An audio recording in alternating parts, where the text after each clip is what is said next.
Florida, 1994. 5 days from home. Miami. It was like a dream.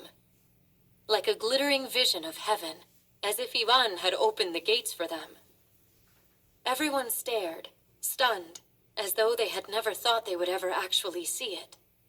When the lights on the horizon became the faint shapes of buildings and roads and trees, and they knew for sure they were looking at Miami, they cried and hugged each other again. Isabel cried again for Ivan, cried because he had been so close and hadn't made it. But her tears for him were mixed with relief that she would make it to the States. And that made her feel guilty and cry even harder. How could she be sad for Ivan and happy for herself at the same time? Crunk. Something bent and broke under Papi's foot, and the boat lurched. Water streamed in from a new crack in the hull, and suddenly all feelings of relief ended. The boat was sinking. "No!" Papi cried. He dove to try to shore up the hole, but there was nothing he could do. The weight of the ship and its passengers was pulling it apart at last. They all scrambled to the front of the boat, but the back end sank deeper and deeper under the weight of the heavy engine. The top of the hull was almost to the waterline at the back. When the two met, the ocean would flood in over the side and there would be no going back. They would drown, or end up like Ivan. Terror rose in Isabel like the water filling the boat. She couldn't drown, couldn't disappear beneath the waves like Lita, like Ivan. No, no. "Bail!" her grandfather cried. Mommy was lying in the prow of the boat, as far away from the rising water as possible, her breath coming harder and shorter now. But everyone else dove for their cups and jugs. It wasn't going to be enough, though. Isabel could see that. There was too much water, too much weight. The engine. Isabel suddenly remembered the way it had been working itself loose from its bolts. She threw herself at it, trying to knock it loose. When she couldn't wrench it free by hand, she wedged herself in between it and the next bench, down in the water, and kicked at it with her feet. "Chavela, leave the engine alone and help us bail," her father called. Isabel ignored him and kicked. If she could just get the engine free. Another foot joined hers. Amara. She understood. Together, they kicked at the engine until Isabel finally felt the wet wood around the bolts give.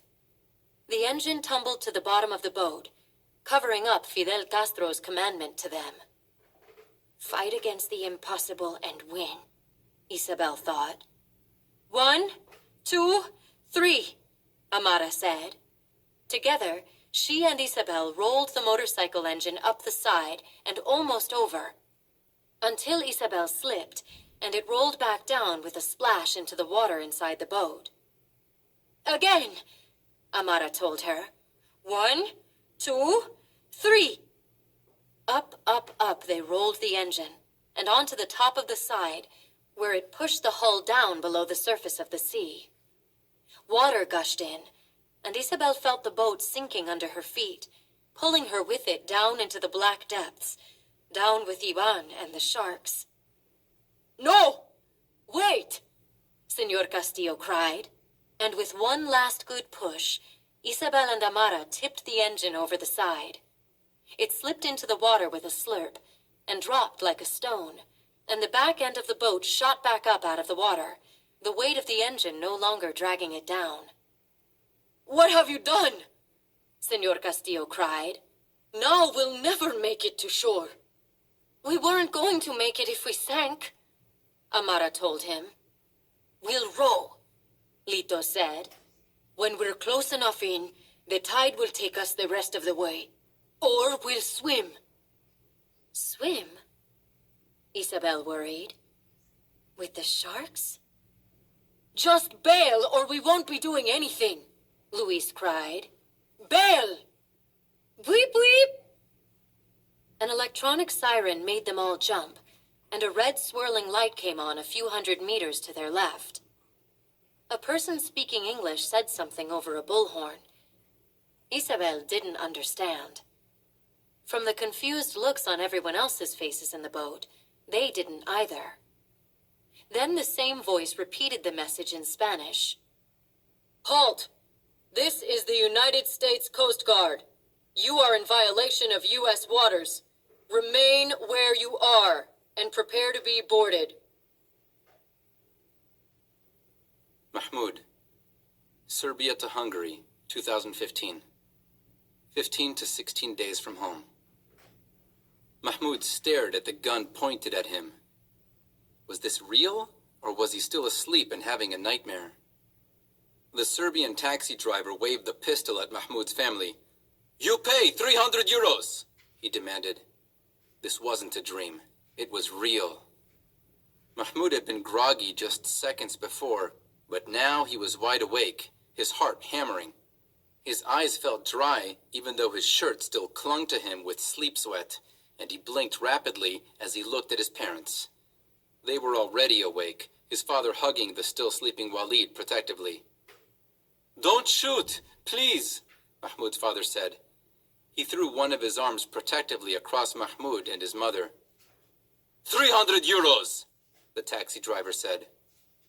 300 euros? That was more than twice what they had agreed to pay the driver. "Please," Dad begged. "You not die, you pay 300, the taxi driver yelled. His arms shook and the gun danced between the two front seats. Mahmoud's mother closed her eyes and shrank away. Mahmoud's father threw up his hand. We'll pay! We'll pay! They were being held at gunpoint in the middle of nowhere in a foreign country. What else could he do? Mahmoud's heart thundered in his chest as his father handed Walid to Mom and fumbled with the money hidden inside his shirt under his belt. Mahmoud wanted to do something, to stop this man from threatening his family. But what could he do?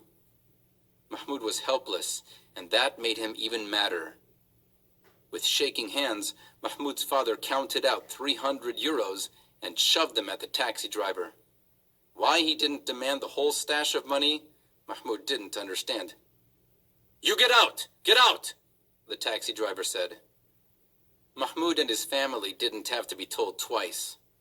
They threw open the car doors and scrambled outside, and before the doors were even fully closed again, the Volkswagen tore off down the dark road, its red taillights disappearing around a curve.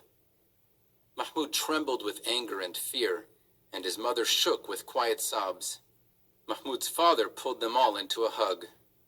"Well," Mahmoud's father said at last, "I'm definitely giving that driver a bad review on TripAdvisor." Mahmoud's quivering legs gave out, and he sank to the ground. Tears streamed down his face as though they'd been held back by a dam before, and now the floodgates had suddenly been opened. He'd had a gun pointed right at his face. As long as he lived, Mahmoud would never forget that feeling of paralyzing terror, of powerlessness. His mother sat down in the road with him and hugged him. Mahmoud's tears came harder, fueled by everything that had come before. The bombing of their house, the attack on their car, struggling to live in Izmir, the long hours in the sea, and of course, Hana. Mostly Hana. "I'm so sorry, Mom," Mahmoud blubbered. "I'm so sorry I made you give Hana away." His mother stroked Mahmoud's hair and shook her head. "No, my beautiful boy. If the boat hadn't come along when it did, if you hadn't convinced them to take her, she would have drowned. I couldn't keep us above water. You saved her. I know you did. She's out there somewhere. We just have to find her." Mahmoud nodded into his mother's shoulder. "I'll find her again, Mom. I promise." Mahmoud and his mother cried and held each other until Mahmoud remembered they weren't getting any closer to Hana or to Germany.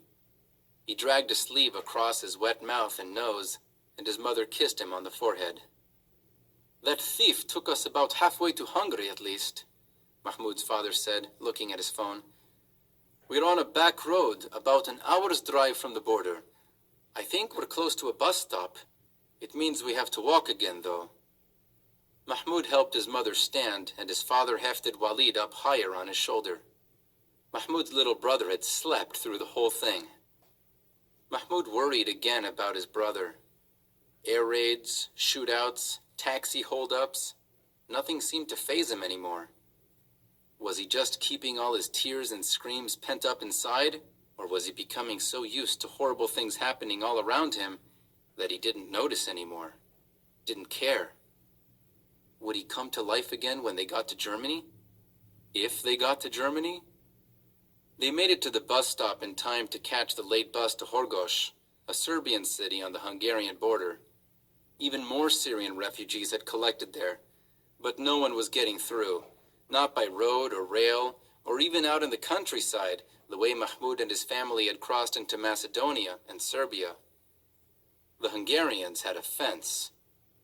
It wasn't finished yet, but even now, at night, Hungarian soldiers were hard at work, driving 4-meter-tall metal poles into the ground along the border and stretching chain-link fencing between them. Once the fence was hung, another group came behind them and attached 3 tiers of razor wire coil to it to keep people from climbing over. The Hungarians were closing their border. "But we don't even want to go to Hungary," Mahmoud said. "We just want to get through to Austria." "The Hungarians don't care, I guess," Dad said. "They don't want us in their country, whether we're coming or going." A group of refugees suddenly rushed a part of the unfinished fence, trying to get through before it was done. "We're not terrorists," someone cried.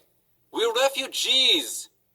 "We just want to get through to Germany. They'll take us," someone else cried. There were more shouts and screams, and before Mahmoud knew what was happening, he and his family were caught up in the press of refugees trying to get across the border. Mahmoud was jostled from every side. He clung to the back of his father's shirt, hanging on like Dad was a life preserver and they were going over a waterfall. As frightening as the stampede was, Mahmoud was excited too. The refugees were finally doing something. They weren't just disappearing into their tent cities. They were standing up and saying, "Here we are! Look at us!